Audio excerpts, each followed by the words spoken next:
Assalomu alaykum azizlarim. Sizlarni jonli efirda ko'rib turganimdan xursandman. Demak, meni yaxshi ko'rayotgan, yaxshi eshitilayotgan bo'lsa ovozim, chatda plus qo'yinglar. Meni yaxshi ko'rib eshitayotgan bo'lsanglar, chatda plus qo'yinglar, izohda, kommentariyda plus qo'yinglar. Tekshirib olaylik. Hozir endi yaxshi ishlayotganga o'xshyapti. Wi-Fi. Tak. Ko'rdim pluslarni. Demak, hamma narsa tayyor. Efirimizni davom ettiramiz. Bugun sizlar bilan bir narsadan efirni boshlamoqchi edim. Bir mijozim kelib, shu o'tgan haftada bo'lib o'tgan konsultatsiyamdan gapirib bermoqchiman. Konsultatsiyaga kelganda klientlarim bilan ishlaganimda o'zini biznesi bor. Shunaqa narsalar pishirib beradi, sog'lom ovqatlanish bo'yicha. Shu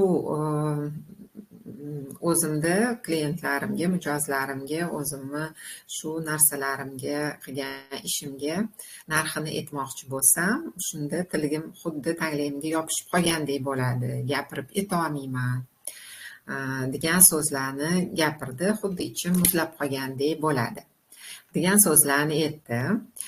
Endi hozir sizlar bilan ochiqchasiga gaplashsak, o'zinglar ham masalan kimdir sizlarga qimmatbaho sovg'a bersa yoki oddiy sovg'a berganda ham birinchi fikringlar voy bu juda ham qimmat-ku yoki bunga noloyiqman-ku degan xayol keladimi? Va ko'pincha o'zingizni daromadingiz to'g'risida so'raganda o'zingiz ichingizda bir noqulaylik his qilasizmi va javob bermasdan xuddi bundan uyalayotgan hissiyotlarni boshdan o'tkazasizlarmi? Bu xuddi uyatli pullar. Bu pullar xuddi uyatdek sizga uyat hissini beradi hamda xijolat bo'lib, bundan xavotirga, tashvishga keladi. Shuning uchun bugungi shu yuqorida aytib o'tgan misollarim asosida uyatli pullar nima uchun o'zingizga xijolat bo'lasiz va yaxshi daromad olib yashashga, o'zingizni ishingiz uchun narxni aytishga nima uchun uyalasiz degan mavzuda gaplashamiz. Meni ismim Saodat Ergashevna Qodirova, nevrolog, shifokor hamda psixologman, Atom metodida ishlayman. Bugun sizlar bilan sizlarga buni ko'rsatib o'tamanki, bugun o'zingizda pullar uchun uyatni his qilishingiz bu siz aybingiz emas, balki bu bir belgi, simptom. Bunda o'zini ma'lum bir sababiga ega bo'lgan belgi hisoblanadi. Endi hozir sizlar bilan bir narsani ko'ramiz. Sizga bir misollarni aytaman. Bu misollarda siz o'zingizga tanish bo'lgan, yaqin bo'lgan misollar to'g'ri kelsa, chatda plus qo'yinglar. Masalan, birinchisi bu o'zingizni boya aytganimdek, xizmatlaringiz uchun, tovarlaringiz uchun narxlarni ko'tarmoqchi bo'lsangiz, o'zingiz tajribangiz oshib, masalan, konsultatsiya qilishingiz mumkin yoki xizmat ko'rsatish yo'nalishlari bor-ku, manikyur qilishingiz mumkin yoki ukladkalar qilishingiz mumkin. Qanchalik ko'p bunaqangiz ustaligingiz oshsa, mahoratingiz oshganda, tajribangiz ortganda o'zingiz narxlaringizni ko'tarishingiz mumkin va shunda uyalasiz, bundan xijolat bo'lasiz. Ikkinchisi bu boshqalardan yordam so'rashga yoki boshqalar sizga yordam berganda bundan xijolat bo'lasiz. Yoki qimmatbaho sovg'alar bersa turmush o'rtog'ingiz yoki yaqin odamingiz, bundan ham o'zingizni xijolat sezasiz. Keyingisi bu o'zingizni yaqinlaringiz yoki hamkasblaringiz bilan pullar haqidagi suhbatni shu to'g'risida gaplashishlardan o'zingizni olib qochasiz. Va masalan, agarda shu qilgan ishingizga katta pul berishsa, bunda o'zingizni xuddi bir yolg'onchidek, bunga noloyiqdek his qilasiz. Chatda yozinglar, bu narsa kimga tanish bo'lsa, yuqorida aytib o'tgan holatlar sizga tanish bo'lsa, plus qo'yinglar. Ko'raylikchi chatda.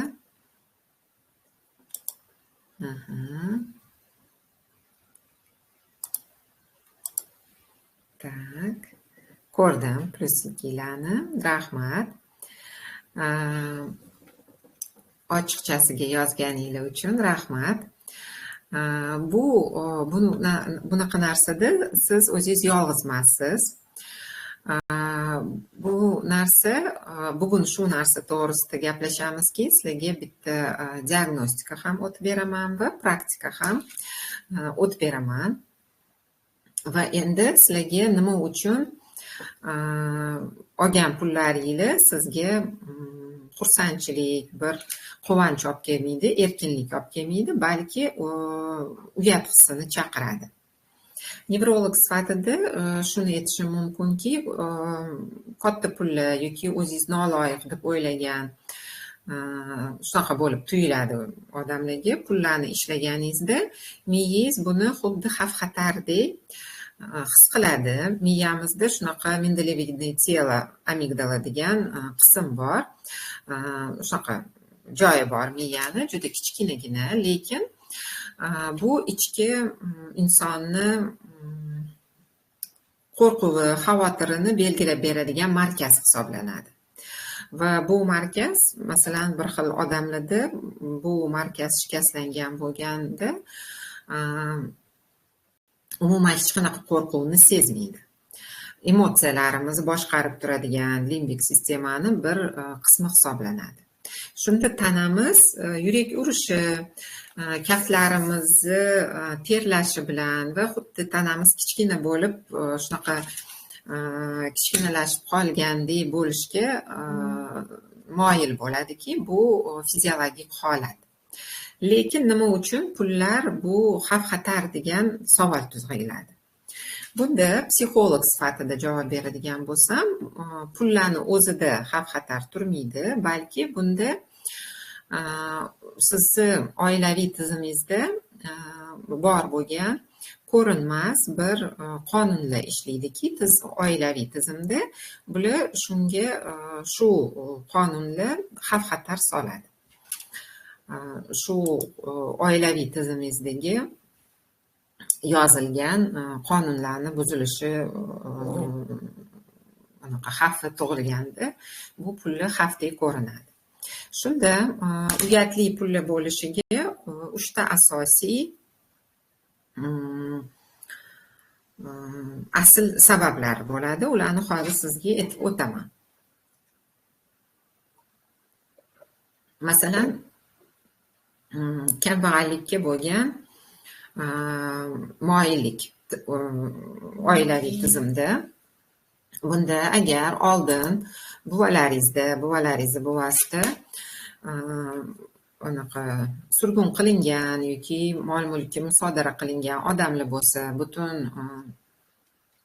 mol-mulkini yo'qotgan odamlar va og'ir mehnat qilganda juda kam pul to'lashgan bo'lsa, bunda shunaqa bir o'rnashma bo'ladiki, unda bu o'rnashma katta pullar, katta xavf-xatar, og'riq, o'lim bilan bog'liq bo'lgan va shuning uchun ularni avlodi bo'lganingiz uchun siz o'zingiz anglamagan ravishda bu dasturga moyil bo'lasiz va o'zingiz yashab qolishingiz uchun va o'zingizni oilaviy tizimingizga vafodor bo'lishingiz uchun ongi osti shunaqa ishlaydi. Katta pullarni ishlab topishga ruxsat bermaydi. Kambag'al bo'lsam bo'lamanki, lekin o'zimni ajdodlarim bilan moyillikda yashayman degan ongi ostida programma bo'ladi, shunga sodiq qoladi inson. Buni o'zi anglamaydi. Ikkinchisi bu berish va olish, ota-onasi orasida berish va olish muvozanatini buzilganligini ko'rsatadi. Chunki pul bu energiya. Hayotimizni o'zi metafora deb aytadigan bo'lsak, shunda biz pulimizni, pullarni, boylikni qabul qilishimiz o'zi qanchalik ota-onamizdan muhabbat hamda ularni g'amxo'rligini qabul qilishimizga o'rganganimizga bog'liq bo'ladi. Birinchi galda bu onaga bog'liq. Masalan, bolaligida onasini muhabbatini xizmat qilib olishga o'rgangan bo'lsa, masalan, bitta ish qilmasam, mani ota-onam yaxshi ko'rmaydi, qo'llab-quvvatlamaydi degan fikrlar bo'lsa, ota-onamga og'irlik tushmasin, ukalarimga qarashim kerak, ovqat qilishim kerak, yo molga qarashim kerak degan fikrlar bo'lsa, shunda inson bunaqa bola katta bo'lganda shu pullarni hamda pullarga loyiq ekanligini va buni his qilishi uchun, u pulni sizga og'irlik keltirmayotganini his qilishlik uchun xuddi shunaqa bunga katta pullarga loyiqligiga xizmat qilish kerak bo'ladi. Shu fikrdan ketmaydi. Bu narsa har doim turadi. Endi uchinchisi bu zavqlanishga, hayotdan maza qilib yashashlik uchun zapret qo'yilgan bo'ladi. Ya'ni taqiqlaydi inson o'ziga, ruxsat bermaydi. Ko'pincha oilalarimizda, ayniqsa onalar tomonidan hayot bu faqatgina kurashish hamda og'ir mehnat degan o'rnashma turadi yoki dastur turadi shunaqa.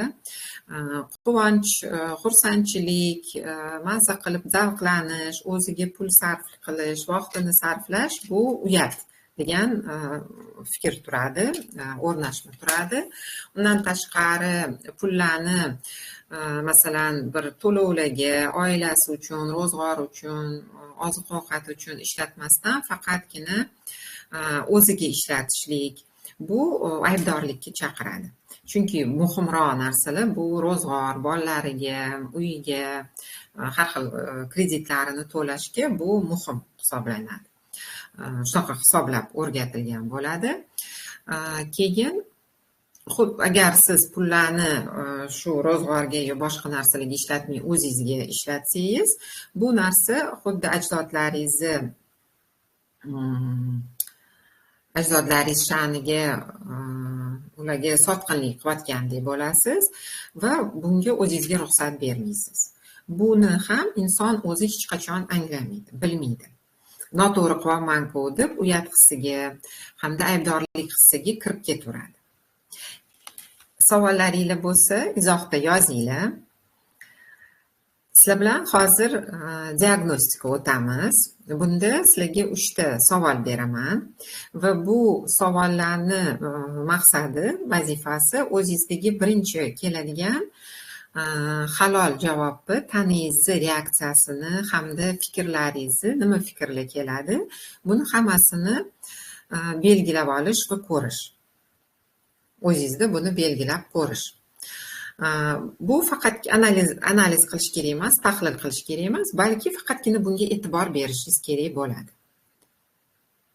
Ya'ni sizlarga savollarni o'qiyman, ularning maqsadi, maqsad bu diagnostikadan birinchi tanangizdagi bo'ladigan reaksiya, hissiyotlaringiz, nimani his qilganingiz hamda nima fikrlar kelganligiga e'tibor berishlik.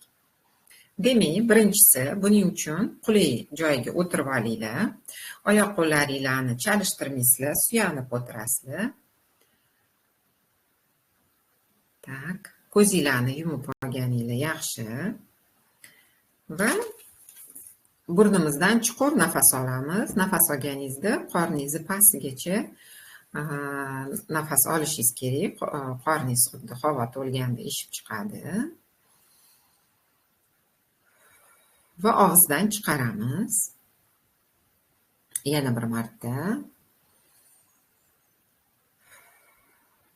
Ko'zlaringiz yumilgan holatda tasavvur qiling. Hozirgina kartangizga o'zingizni har doim oladigan oyligingizdan 10 baravar katta bo'ladigan summa pul kelib tushdi. 10 baravar katta. Kartangizga har doim oyligingizni, bir oylik oyligingizdan 10 baravar katta summa kelib tushdi. Birinchi fikringiz nima? Taningizdagi birinchi nimani his qildingiz? Shunga e'tibor bering. Yozib olsangiz bo'ladi. Chuqur nafas olib chiqaramiz. Yana takrorlayman. Kartangizga har oylikdagi oyligingizdan 10 baravar katta pul kelib tushdi. Summa kelib tushdi. Hozir farqi yo'q. Kim tomonidan kelib tushdi, shuni tasavvur qiling. 10 baravar katta. Birinchi kelgan fikringiz va tanangizda nimani his qildingiz? Bu quvonchmi? Bu xavotirmi? Yoki qo'rquvmi? Yoki xuddi bekinvogingiz kelyaptimi? Yoki tezroq uni ishlatib tashlagingiz kelyaptimi? Nima fikr keldi birinchi galda? Eslab qoling, e'tibor qarating. Endi ikkinchisi, o'zingiz oilangizni tarixiga eslang, tarixini. O'zingiz biladigan, masalan, buvalaringiz bo'lsa yoki amma, tog'alaringiz, xolalaringiz, shunda shunaqa odamlar bo'lganmi, o'zini bor budini yo'qotgan. Pul orqali kimdir aziyat chekkan, bor budini yo'qotgan yoki quloq qilinganlar bo'lganmi? Yoki juda ham kambag'al bo'lganmi? Bularni hech qanaqa baho bermasdan faqatgina eslab ko'ring. Shunaqa odamlar bo'lganmi ajdodlaringizda? Uchinchisi, tasavvur qiling. Ko'zlaringizni yumgan holda o'zingizni onangizni tasavvur qiling. Onangiz hozir hayot bo'lmasa, ularni obrazlarini tasavvur qiling. Shu tasvir, onangizni tasviri. Va ularga gapiring. Oyi, ona, men ona deyman, hamma har xil chaqiradi, aya deydi, oyi deydi, opa deydi. Ona, men juda ko'p pul ishlab topyapman. Men o'zimga boy bo'lib, xohlagan narsamni qilib, mazza qilib yashayapman. Hamma narsam bor. Xohlagan narsamni ola olaman. Ona, juda ko'p pul topaman. Bu o'zimga xohlaganimcha boy badavlat mazza qilib yashayapman deb gapirdingiz. Va shunda tanangizda nimani his qilyapsiz shu vaqtda o'zida? O'zingizni oqlamoqchimisiz yoki aybdorlik hissi keldimi? Yoki xursandchilik va xotirjamlik keldimi? Tanangizda nimani his qildingiz? Fikringiz nima bo'ldi?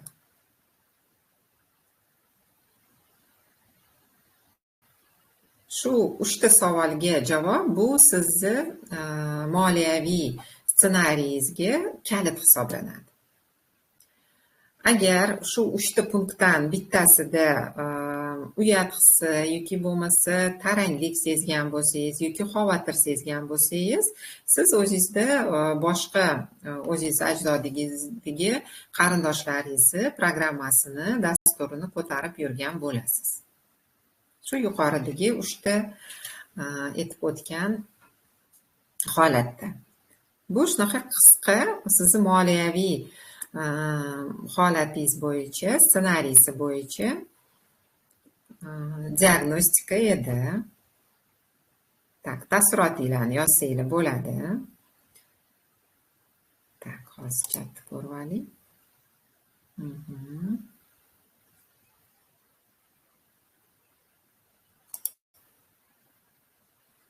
Tak, xavotir sezdim.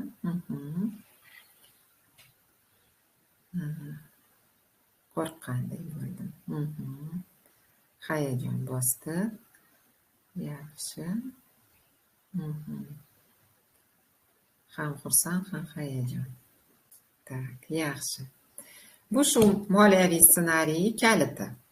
Nima his qilganingiz, tanangizdagi narsa yelkamda yukdek. Endi sizlarga hozir bir amaliyot beraman. Bu amaliyot o'zingizni bu programmalardan ajratib, o'zingizga xohlagan narsangizni qabul qilib yashash uchun ruxsat beradigan praktika hisoblanadi.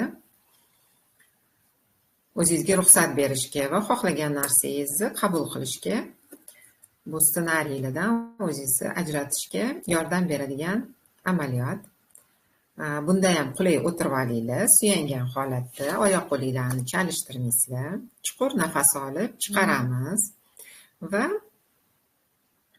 ko'zlaringizni yumib o'tirasiz.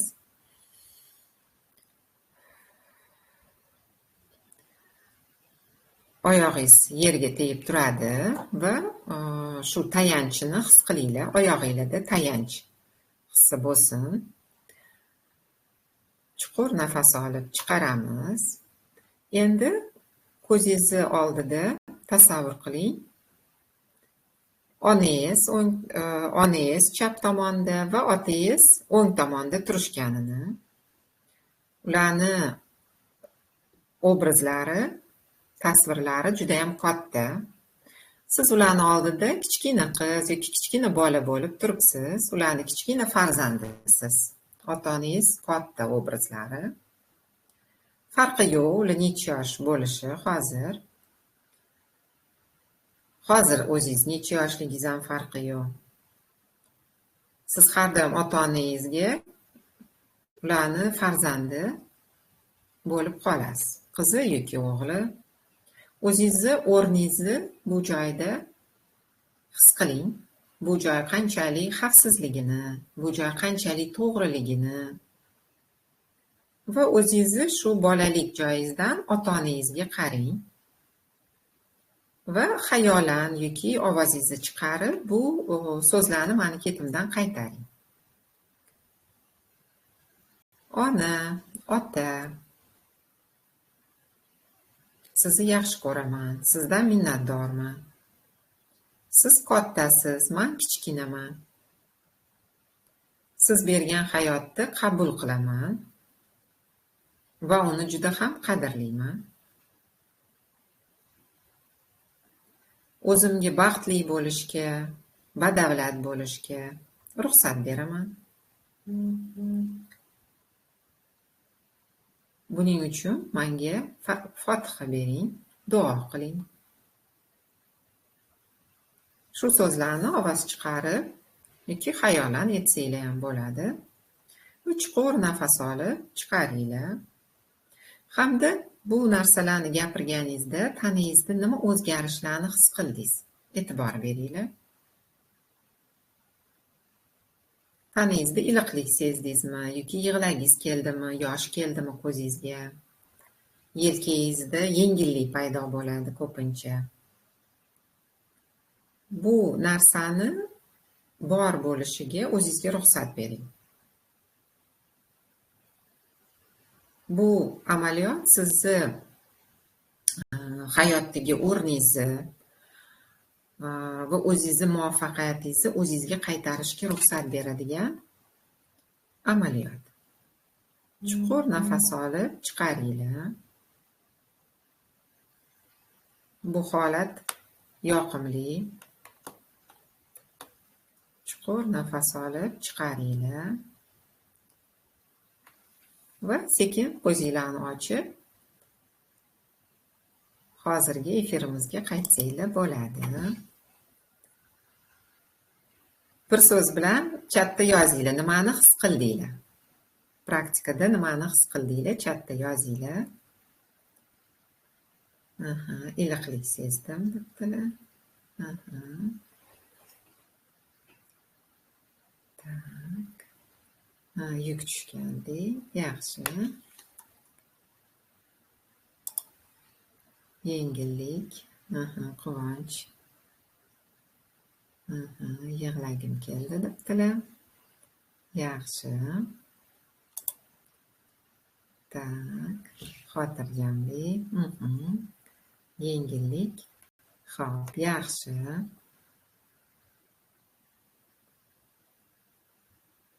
Tak, o'lib qolishimga ozgina qoldi opa debdilar. Yo'q, bundan o'lib qolmaysiz. Bu nabarot energiya beradigan amaliyot hisoblanadi. Ko'p emotsiyalar kelishi mumkin, energiya ko'payadi. Faqatgina energiya bo'ladi. Tak.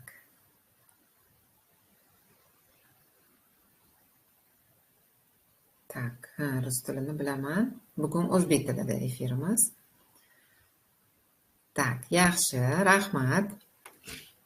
Bu praktika sizni hozirda energiyangizni o'zgartirishga yordam beradigan praktika hisoblanadi va bu birinchi qadam. O'zingizni shu uyatli pullarda diagnostikada aniqlaganimizda bu ajdodlaringizni tariximi chuqur bir bloklar bo'ladi, shularga ta'sir qiladi. Albatta bu bloklarni chuqurda joylashgan, ongi ostimizda joylashgan bloklarni topib, o'zimizni irodamiz bilan inson ularni yecholmaydi. Faqatgina meditatsiyalar qilish, affirmatsiyalar bilan ham ularni ketkazib bo'lmaydi. Ya'ni iyerarxiya buzilishlarini joy-joyiga qo'yish kerak bo'ladi. Shunda bu narsalarni asl sababini, muammolarni, moliyaviy muammolarni, inson nima uchun qarzlarga, kreditlarga ko'p kirib ketishi, pul munosabatlaridagi muammolarni topib, ularni yechishga yordam beraman va bunda sizlarni Latofatli ayollar klubim bor. Shu klubga taklif qilaman. Bu klubda nima qilamiz? Affirmatsiyalar faqat etmaymiz meditatsiya bilan, balki siz ajdodlaringizdan keladigan shu moliyaviy holatingizga ta'sir qiladigan, daromadingizga ta'sir qiladigan asl sababini topamiz hamda kimni taqdirini takrorlayotganingizni topamiz va bundan chiqish bo'yicha rejasini tuzib chiqamiz va bu ssenariydan xalos bo'lasiz. Hozir mana yil tugayapti. Agar yil bo'yi daromadingizni o'stirishga qiynalgan bo'lsangiz yoki umuman ish topishga qiynalgan bo'lsangiz, muammolaringiz bo'lsa yoki hamkasblaringiz orasida ishingizdagi muammolar bo'lsa yoki boshqa muammolar, munosabatlardagi muammolar bo'lsa, yillar oxirida o'zingizga shunaqa sovg'a qilib, bu klubimga, Latofatli ayollar klubimga kirishingiz mumkin va o'zingizga bu 26-yil uchun eng katta sovg'a bo'ladi. Ya'ni boshqa odamlarni uyat hissi, aybdorlik hissidan, yukidan qutulib kirishingizga imkoniyat beradi. Va undan tashqari albatta individual diagnostikalar hamda konsultatsiyalar ham o'tkazaman. Unga ham menga yozishingiz mumkin. Izohda klub so'zini yozing agar klubga qiziqqan bo'lsangiz, ma'lumot beraman batafsil. Yoki bo'lmasa shaxsiy konsultatsiyaga kelmoqchi bo'lsangiz ham o'zimga yozsangiz, sizga qulay kunini, vaqtini tayyorlab, tanlab beraman. O'zingizni erkinligingizni orqaga surmang. Shu pul so'zini yozsangiz, sizga individual konsultatsiya bo'yicha batafsil ma'lumot beraman. Va albatta klubda ham o'z ustingizda ishlab, daromadingizni orttirishga, erkin bo'lishga, o'zingizga ishonchingiz ortishiga hamda ichki tayanchingiz paydo bo'lishiga yordam beradigan darslarni o'tamiz va butkul hayotingizni, daromadingizni o'sishiga olib keladi bu. Tak, savollaringlar bo'lsa, beringlar. Savollaringlarga javob beraman. Va va'da berganimdek, bir ishtirokchiga uni muammosi bo'yicha shu jonli efirda tahlil o'tib beraman.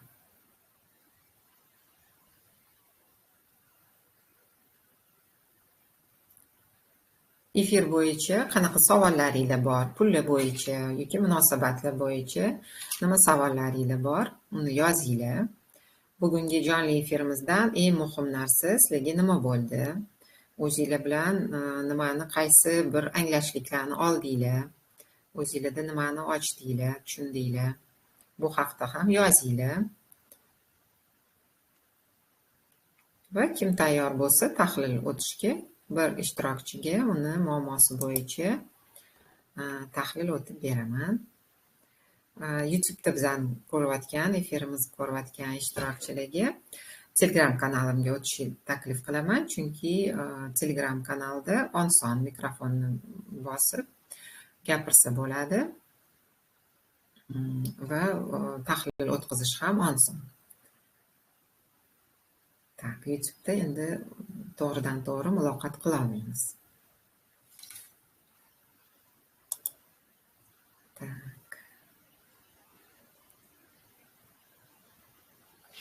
Latofatli ayollar klubi asosan ayollar uchun tashkil qilganman.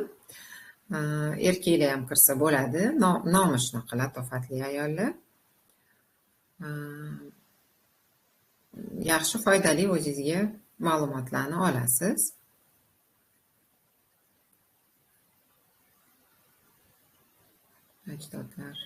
Ajdodlar ta'sir qilmasligi mumkin.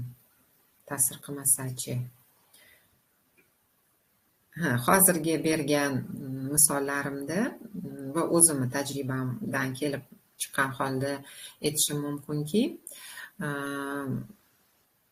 95%, 95 dan ham ko'proq mijozlarimda iyerarxiyani buzilishi kuzataman. Bu qisman buzilgan bo'ladi yoki bo'lmasam to'liq buzilgan bo'ladi. Va shuni oqibatida ularda pul munosabatlari, ko'pincha qarzga kirib ketishi yoki ishlagan joyida odamlar bilan munosabat, o'zini hamkasblari bilan kelisha olmaslik kuzatiladi va bu ko'pincha shu ajdodlariga bog'lanadi. Chunki bizani masalan qanaqa qilib ko'pincha mijozlarim aytishadi, qanaqa qilib masalan buvamni taqdiri menga ta'sir qilishi mumkin, ularni ko'rmaganman ham deb aytishadi. Lekin hamma ajdodlarimiz bilan biz DNK hujayramizdagi DNK ma'lumotlari bilan bog'liq bo'lamiz va u shu DNK ma'lumotlari avloddan avlodga o'tib ketaveradi. Uni xohlaymizmi, xohlamaymizmi, taniymizmi, tanimaymizmi, u qarindoshimizni yoki avlodimizni, baribir bu narsa o'zimizda takrorlanaveradi. Oddiy misol, masalan, sizni bolangiz o'zini sizni onangizga o'xshasligi yoki sizni akalaringizga, ukalaringizga o'xshashi sizni farzandingizni tuxum hujayrasi onangiz tomonidan уже yaratilgan bo'ladi. Nima uchun? Chunki onangiz sizga homilador bo'lganda, masalan, siz ayol kishi bo'lsangiz, sizni tuxumdonlaringizdagi tuxum hujayralarini sizni onangiz siz shu homila bo'lganingizda yaratilgan bo'ladi, solingan bo'ladi. Albatta tug'ilgandan keyin siz o'zingizni farzandlaringiz, nevaralaringizni, bo'lajak nevaralaringiz, hozir o'zingiz yosh bo'lishingiz mumkin, shu bo'lajak nevaralaringizni tuxum hujayralarini o'zingizni farzandlaringizga o'tkazasiz, qiz bola farzandingizni masalan. Xuddi shunaqa avloddan avlodga o'tib ketaveradi. Shuning uchun buvisiga juda ham o'xshash bo'ladi. Masalan, qiz bola yoki o'g'il bola tog'asiga juda ko'p o'xshash bo'ladi. Va taqdiri ham xuddi shunaqa kimgadir o'xshash bo'ladi. Yana shunaqa holatlar bo'ladiki, agarda shu oilaviy tizimda nafaqat sizni oilangiz, bolaligingizda katta bo'lgan, balki ota-onangizni avlodida buvalaringiz, tog'alaringiz, amakilaringiz orasida kimnidir qabul qilishmagan, bir ichkilikka berilgan yoki nimadir kasali bo'lgan, shuning uchun u haqda gapirmasligi mumkin yoki chaqirishmaydi, mehmonlarga bordi keldi qilinmaydi. Shunaqa holatlarda ham keyingi avlodda tug'ilgan farzand xoh o'g'il bola bo'lsin, xoh qiz bola bo'lsin, uni o'rnini egallaydi va xuddi o'shanga o'xshagan bo'ladi va inson ko'pincha bunaqa odamlar, balki kuzatgandirsizlar ham, ishga kirsa ko'p ishlolmaydi, urushib ketaveradi, bo'shaydi yoki o'ylansa ko'p marta ajrashadi va har doim u anaqa qanaqadir o'zi bo'shashgan, bir bo'lmag'ur degan so'zlarni gapirishadi. No'noq yoki har xil shunaqa, ya'ni o'zini joyida bo'lmaydi bu inson. Nima uchun? Chunki qaysidir ajdodi, qaysidir qarindoshini o'rnida turgan bo'ladi. Balki hozir aytayotgan narsam sizlarga cho'pchakdek ko'rinar. Agar lekin bir xil mijozlarim aytadi, esiga ham tushadi, shunaqa qarindoshimiz bo'lgan edi, demak shunaqa ekanda degan so'zlarni aytishadi. Buni kuzatib yurganingizda e'tibor bersangiz, chunki ba'zi qarindoshlaringiz haqida siz eshitmagan ham bo'lishingiz mumkin. Shuning uchun ajdodlarimiz bilan baribir bog'liqligimiz bor. Siz xohlaysizmi, xohlamaysizmi, buni DNK orqali, DNK ma'lumoti orqali bog'langan bo'lamiz. Tak, yana eslataman, kim xohlaydi tahlil o'tishi? Hech kim yozmabdi. Tak. Hammani oldida chiqib o'zini muammolarini gapirish, emotsiyalarni hammani oldida aytib o'tishlik qiyin bo'ladi. Buni tushunaman. Bunaqa holatlarda faqat shuning uchun ham bunaqada jonli efirda tahlil o'tishlik qiyin bo'ladi.